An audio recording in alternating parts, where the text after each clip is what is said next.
টি-20 বিশ্বকাপে কাল বাংলাদেশের শেষ ম্যাচ, প্রতিপক্ষ অস্ট্রেলিয়া। যদি প্রশ্ন করা হয় চলতি বিশ্বকাপে কোন ডিপার্টমেন্টে টাইগাররা নজর কেড়েছে, হয়তো প্রশ্ন শুনে আপনি ভাবতেই থাকবেন। কারণটা সহজ, ব্যাটিং, বোলিং, ফিল্ডিং সবখানেই হতাশার ছবি। বিশেষ করে সবশেষ ম্যাচে সামর্থ্যের ঘাটতিটা ফুটে উঠে এসেছে ব্যাটিং অ্যাপ্রোচে। দুবাই থেকে আরো জানাচ্ছেন সাইফুল রূপক। বাংলার ক্রিকেটের অবস্থাটা অনেকটা আমার চারপাশের মতো, আলো আধারি, সবাই সূর্যোদয়ের অপেক্ষায়। তবে যে ক্রিকেটাররা খেলেন তাদের অবস্থা কতটুকু ভালো? বিশ্বকাপের শুরুতে আমরা দেখেছি আউটফিল্ড ক্যাচিংয়ে বড্ড নাজুক, তারপর মাসল পাওয়ার, ফিনিশিংয়ে দুর্বলতা। সবশেষ ম্যাচে যেটা সবচেয়ে বেশি ভয়ঙ্কর হয়ে দাঁড়িয়েছে, ক্রিকেটাররা বিশেষ করে টাইগাররা পেস, বাউন্স, সুইংয়ে পেছন ফিরে পালিয়ে বেড়ায়। চলুন দেখিনি সেই অবস্থা। কেপটাউনের নিউল্যান্ডসে সাদা ড্রেস আর লাল বল হলে হয়তো মানা যেত। আবুধাবিতে টি-20 ম্যাচে টাইগারদের অসহায়ত্ব ভাবা যায়। শরীর বাঁচানো, মুখ লুকানো, অভিজ্ঞদের এমন ভয়ে কাঁপা। বড় প্রশ্ন তুলছে বাংলার ক্রিকেট কাঠামোর। ধারাভাষ্যকারদের ভাষায় hit the deck hard. Grassy, bouncy পিচে রাভাদা, নরকিয়ার গায়ের জোরের সাথে মাথার কাজ।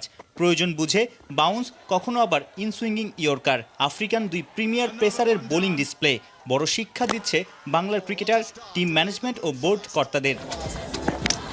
Brilliant by Rabada, truly brilliant. Fast late swing. Mushfiq, Riyad, Soumya কিংবা শামীমরা পাকিয়েছেন তালগোল। বুক বরাবর বলে সার্ভাইভ করা, স্ট্রাইক রোটেট কিংবা স্কোরিং শটে অনভ্যস্ততা। দোষ কতটা ব্যাটারদের? কথায় আছে practice makes a man perfect. অথচ ঘরের মাঠে ম্যাচ কিংবা অনুশীলনে অমন পিচ দেখাই মেলে না। তাই তো বিদেশে এসে চোখে সর্ষে ফুল দেখে। ক্রিকেট বিশ্বে হাসির খোরাক হচ্ছে Bangladesh tiger cricket. Another one. Oh, Pretorius is in on it too. ভবিষ্যৎ নিয়ে ভাবনা কই? তাৎক্ষণিক সাফল্যের পেছনে ছুটে বড় মঞ্চে টাইগারদের থাবা হয়ে গেছে বড্ড নরম। অথচ মিরপুরে অস্ট্রেলিয়া, নিউজিল্যান্ডের বিপক্ষে একাধিক ম্যাচে পেসার ফ্রেন্ডলি কিংবা স্পোর্টিং উইকেট বানিয়ে ব্যাটসম্যানদের আরও পরিণত করে বিশ্বকাপে পাঠাতে পারত টিম ম্যানেজমেন্ট। মধ্যপ্রাচ্যে এমন লজ্জা কিংবা ভুল থেকে কি এবার শিখবে বাংলাদেশ? সাইফুল রূপক, ৭১, দুবাই, আরব আমিরাত। দল সাগরে হাবুডুবু খাচ্ছে আর ডাঙায় বসে আরো এক দফা মেয়াদ বাড়াতে তৎপর প্রধান নির্বাচক মিনহাজুল আবেদীন নান্নু। তার মেয়াদকালে টানা 2 আইসিসি ইভেন্টে চূড়ান্ত ব্যর্থ টিম টাইগার্স। বিতর্কিত দল নির্বাচন, কোচের কথায় মাথা নত করা, পাইপলাইন তৈরিতে ব্যর্থতা নিত্য সঙ্গী নান্নুর। আরব আমিরাতের দুবাই থেকে আরো জানাচ্ছেন রিয়াসাত আজিম। যথেষ্ট কনফিডেন্ট এই টিমের উপরে, কারণ ধারাবাহিকভাবে 3টা সিরিজ আমরা টি-20 সিরিজে জিতেছি, জিম্বাবুয়ে, অস্ট্রেলিয়া, নিউজিল্যান্ড। 9 সেপ্টেম্বর দল ঘোষণার সংবাদ সম্মেলনে আত্মবিশ্বাসী প্রধান নির্বাচক। তবে সময়ের সাথে নান্নুর আত্মবিশ্বাসের বেলুন চুপসে গেছে। বিশ্বকাপ সুপার 12-এ দুধ ভাত দল যেন বাংলাদেশ। দল নির্বাচনে গার্ডস না থাকা প্রধান নির্বাচকের প্রশ্নবিদ্ধ ভূমিকায় টানা 2 আইসিসি ইভেন্টে বাংলাদেশ বিবর্ণ, সাদামাটা। দলের প্রশ্নবিদ্ধ বিশ্বকাপ প্রস্তুতির নেপথ্যে কোনো দায়িত্বশীল ভূমিকা ছিল না প্রধান নির্বাচকের, বরং রাসেল ডমিঙ্গোর বিতর্কিত সব সিদ্ধান্তে ইয়েস স্যার নান্নু। আমি যদি স্পেসিফিকভাবে বলি যে 25 জুলাইয়ের পর থেকে তাসকিন আহমেদ কম্পিটিটিভ ম্যাচের মধ্যে নেই 1.5 মাস। এই ব্যাপারে কি ম্যানেজমেন্টের উপর আপনাদের তরফ থেকে কোনো প্রেশার ছিল বা বক্তব্য ছিল যেন তাদেরকে খেলার মধ্যে রাখে? আমরা হোম সোলে 2টা সিম বোলার খেলে, বাইরে কিন্তু 3টাও খেলে। তো সুতরাং এদিকে মাথায় রেখে কিন্তু আগাতে হয়। তো সেই হিসাবে ওইটা মাথায় রেখে কিন্তু প্লেয়ারকে রেডি করা হয়, এবং যদি সুযোগ আসে যে কোনো প্লেয়ারকে কিন্তু আমরা কনফিডেন্ট এবং টিম ম্যানেজমেন্ট কনফিডেন্ট যে প্লেয়াররা রেডি টু প্লে। চিফ সিলেক্টরের কথা মতো বিশ্বকাপে পেসারদের সুযোগ দেয়া হবে, তবে উল্টো ঘটেছে তাসকিন শরীফুলের বেলায়। সুপার 12-এ অসাধারণ বল করা তাসকিন সুযোগ পেয়েছেন মাত্র 2 ম্যাচে। ইকোনমিক্যাল শরীফুল বাংলাদেশের 7 ম্যাচের মাত্র 3টায় একাদশে। মিনহাজুল আবেদীন নান্নুর দেয়া বিশ্বকাপ স্কোয়াড প্রশ্নবিদ্ধ। দলে স্ট্যান্ড বাই ক্রিকেটার বাড়াতে ছিল না ভূমিকা। আমিনুল বিপ্লবকে বিতর্কিতভাবে দেশে ফেরানো। সুপার 12-এ বাংলাদেশ 13 জনের দলে পরিণত হয়। ওপেনিংয়ে কার্যকর বিকল্প গেল 5 বছরে খুঁজে পায়নি নান্নুর সিলেকশন প্যানেল। প্রায় 12 বছর সিলেকশন কমিটিতে নান্নু, বিতর্ক নিত্য সঙ্গী। ক্রিকেট কিংবদন্তি মাশরাফিকে বাদ দেয়া হয়েছে মিথ্যাচারের আশ্রয় নিয়ে। কারণ হিসেবে যেখানে দেখানো হয় ম্যাচের ফিটনেস। আমি তো এগুলো এসে ক্যামেরার সামনে কোনো বলিই নাই। অনেকে হয়তো বা বলতে শুনেছি যে মাশরাফি হয়তো বা পুরোপুরি ফিট নাও থাকতে পারে। আমি তখন অবাক হয়েছি যে ভাই এনরা আসলে কতটুকু তথ্য রাখে, মানে বাইরের একজন স্পেক্টেটর দর্শক বলছে, এটা খুবই স্বাভাবিক, উনি অনেক কিছু না জেনেই বলতে পারে। সেই জন্য এতটুকুই বলছি আপনাকে যে কিছুটা সত্যি কথা আমি আশা করেছিলাম। তামিম ইকবালকে কোচ টি-20 স্কোয়াডে না রাখতে চাইলে নান্নু তা মেনে নেন বিনা প্রতিবাদে। বিগ ফাইভের মাহমুদুল্লাহ রিয়াদকে ডমিঙ্গোর পরামর্শে টেস্টে বিবেচনার বাইরে রাখেন প্রধান নির্বাচক। 9-10টা ম্যাচ যারা খেলেছে সবাই অফ ফর্মেই আছে, কারণ উইকেটটাই এমন। তো এইখানে কেউ খুব একটা বেশি ভালো করে না যে আপনি বলতে পারবেন যে হ্যাঁ ও এরকম ভালো করেছে কিংবা এরকম করে নাই। সো এই পারফরমেন্সগুলো আসলে খুব বেশি একটা কাউন্ট না করাই ভালো ব্যাটসম্যানদের ক্ষেত্রে। এরকম যদি কেউ বা 10-15টা ম্যাচ খেলে এরকম পিচে, যে কোনো একটা ব্যাটসম্যান হলে তার ক্যারিয়ারটা শেষ হয়ে যাবে। প্রশ্নবিদ্ধ মিরপুরের 22 গজ বিশ্বকাপ প্রস্তুতি যে ঠিকঠাক হয়নি সাকিবের কথায় তা স্পষ্ট। তবে প্রধান নির্বাচক তা নিয়ে কখনোই উচ্চবাচ্য করেননি, কারণ ঘরের মাঠে বড় দলের বিপক্ষে জয় নান্নুর সাফল্য। প্রধান নির্বাচক হিসেবে তার মেয়াদকালে বাংলাদেশ আফগানিস্তানের বিপক্ষে হেরেছে, টি-20তে বাছাই পর্ব খেলতে হয়েছে, সিনিয়রদের ক্যারিয়ার নষ্ট হয়েছে, অযোগ্য কোচের কর্তৃত্ব বেড়েছে। এবার নতুন মিশনে মিনহাজুল আবেদিন নান্নু প্রধান নির্বাচকের চেয়ারটা কোনো মতেই ছাড়তে চান না। বিশ্বকাপ শেষে তার চুক্তি শেষ, তা যেভাবেই হোক বাড়াতে চান আরও অন্তত এক দফা। রিয়াসাদ আজিম, 71, দুবাই, ইউএই। শেষ ভালো যার সব ভালো তার, এই কথাটাও এখন আর যাচ্ছে না বাংলাদেশের সাথে, কেননা এরই মধ্যে হয়ে গেছে সেমি স্বপ্নের জলাঞ্জলি। তবু কিছু একটা আশা আছে, অস্ট্রেলিয়াকে এই ম্যাচে হারাতে পারলে সরাসরি খেলতে পারবে পরের বিশ্বকাপে। কিন্তু ধুঁকতে থাকা টাইগারদের জন্য পথটা কতটা কঠিন, দুবাই থেকে জানাচ্ছেন আমাদের 3 সহকর্মী।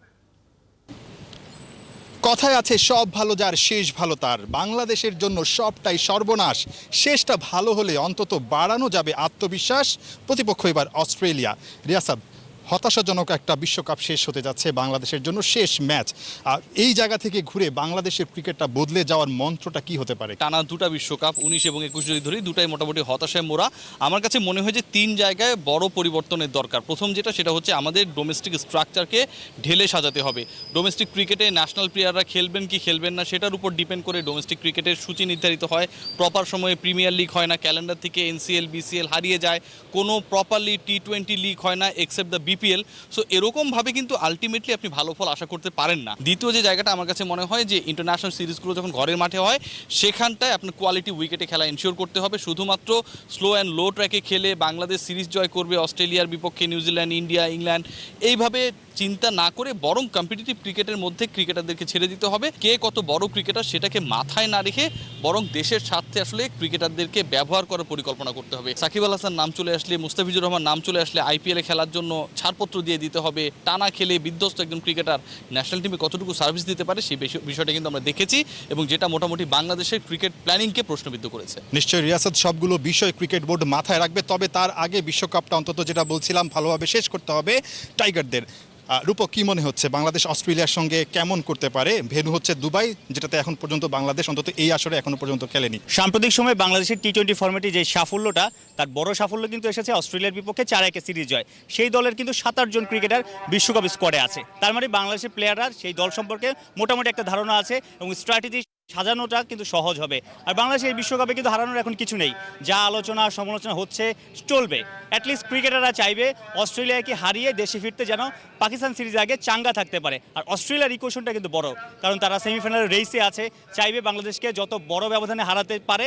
এই চাপটা অস্ট্রেলিয়ার যে চাপটা আছে, যে ইকুয়েশন আছে, বাংলাদেশ প্রেশারলেস ক্রিকেট খেলে যেন অস্ট্রেলিয়াকে চাপে ফেলতে পারে, এটাই আসলে টাইগার সমর্থকরা বা সবাই নিশ্চয়ই চাইবে। রূপক, আপনি বলছিলেন বাংলাদেশের হারানোর কিছু নেই, তবে একটু হলে হারানোর কিছু একটা আছে, কারণ বাংলাদেশ কোয়ালিফাই করেছে 2022 বিশ্বকাপের জন্য, কিন্তু যদি বাছাই পর্বটা এড়াতে চায় অন্তত এই ম্যাচ যদি জিতে র্যাঙ্কিং একটা উন্নতি হবে বা সেটা 8-এ থাকতে পারলে বাংলাদেশ সরাসরি খেলার সুযোগ পাবে।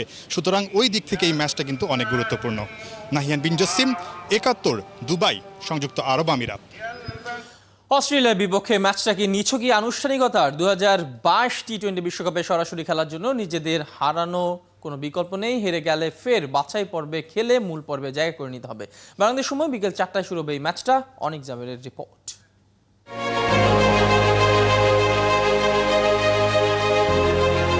বন্যরা বনে সুন্দর, শিশুরা মাতৃক্রোড়ে, ভারত সুন্দর আইপিএলে আর টাইগাররা মিরপুরে। মিরপুর ছেড়ে ওমানে গিয়েই হতাশার সাগরে ডুবে হাবুডুবু খাচ্ছে টিম টাইগার্স। এবারে টি-20 বিশ্বকাপ ভুলে যেতে চাইবে বাংলাদেশ, কিন্তু ভুলতে চাইলেই তো ভোলা যায় না।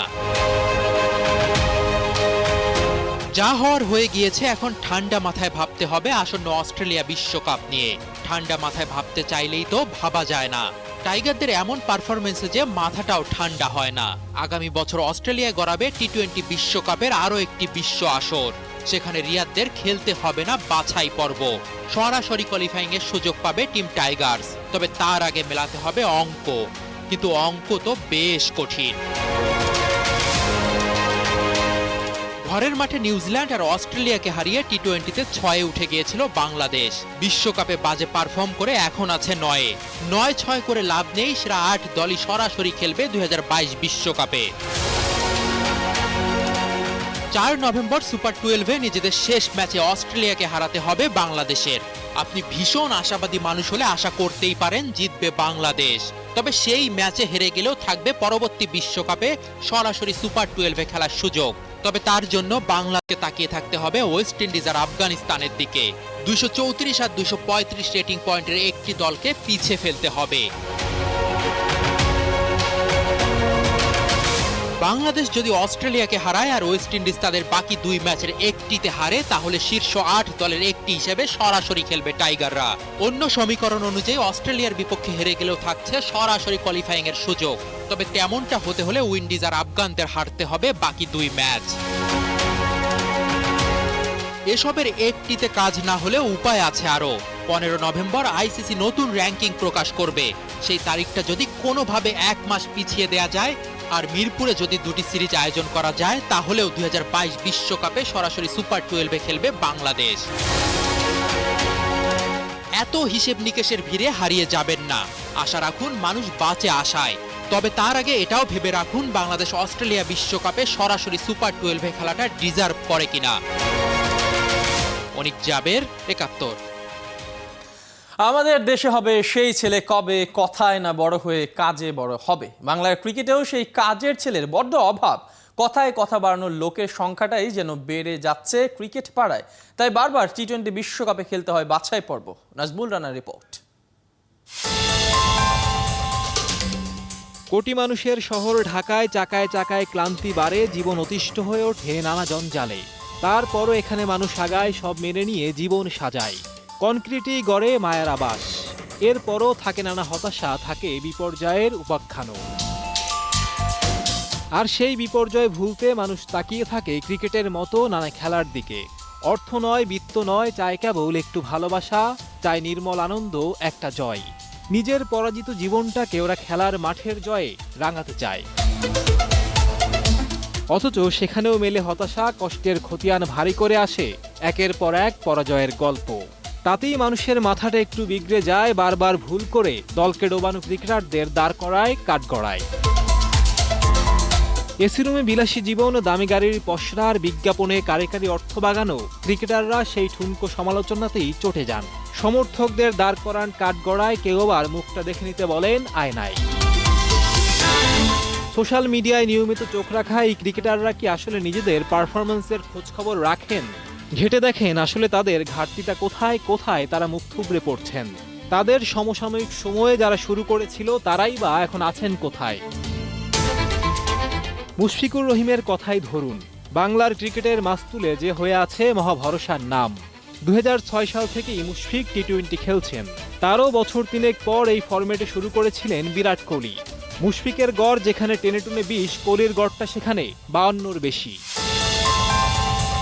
আবার যদি বাংলার ওপেনিংয়ের অন্যতম ভরসা সৌম্য সরকারের দিকেও তাকানো যায়, সেখানেও সেই হতাশার চিত্রটাই ভেসে ওঠে। খালি ঘট আর ভরা কলসির মাঝে বিস্তর ফারাকটাও হয়ে ওঠে দৃশ্যমান। সৌম্যের চেয়ে 1 বছর পর শুরু করেও বাবর উঠে গেছেন পাহাড় চূড়ায়। সৌম্য দাঁড়িয়ে আছেন এখনও কেবল পাদদেশে আর শিখছেন। লিটন দাস ওপেনিংয়ে বারবার করছেন বাংলার সর্বনাশ, অথচ তার সাথে একই বছর অভিষেক হওয়া রিজওয়ান এই বিশ্ব আসরে করছেন বাজিমাত। ওর ব্যাটের ঝড়ে প্রতিপক্ষ হচ্ছে একেবারে কুপকাত। হিসেব করলে আরো অনেক থলের বিড়াল বেরিয়ে আসবে। বাংলাদেশের কুশীলবদের দেখে ছোট্ট ছেলেটাও মুখ টিপে হাসবে। আসলে ওরা পারছে, এরা পারছে না কেন? দিনে দিনে অন্যরা যখন হচ্ছে পোক্ত মারদাঙ্গা মরুঝড়, তখন কেন ভেঙে পড়ছে বাংলার তাসের ঘর? উত্তরটাও অত কঠিন নয়, পরিবর্তনটা আনতে হবে মানসিকতায়। ঝরাতে হবে শরীরের ঘাম, মুইকি হনুরে এই থিওরিতে আর বিশ্বমঞ্চে হয় না কোনো কাজ। অতি অহংকারে ডোবে কেবল মান, কোচ ভালো নয়, ম্যানেজমেন্টও বাজে, এসব থিওরি আর আসছে না কাজে। যারা খেলেন মাঠে দিন শেষে সব দায় তাদের উপরই গিয়ে বর্তায়, তাদেরকেই ঘুরে দাঁড়াতে হবে নিজ চেষ্টায়। সমস্যার খতিয়ান, সংকটের ধারাপাত বাবর রিজনদেরও অনেক আছে। আফগানদের মতো সংকট আর আপনি ক্রিকেট রাজ্যে এখন পাবেন কোথায়? তবুও তোরা শেষ পর্যন্ত লড়ে, মুষড়ে পড়ে না, ওদের বিপর্যয় থাকে মনে, শরীরী ভাষায় তা একদমই দেখা যায় না। নাজমুল রানা, একাত্তর।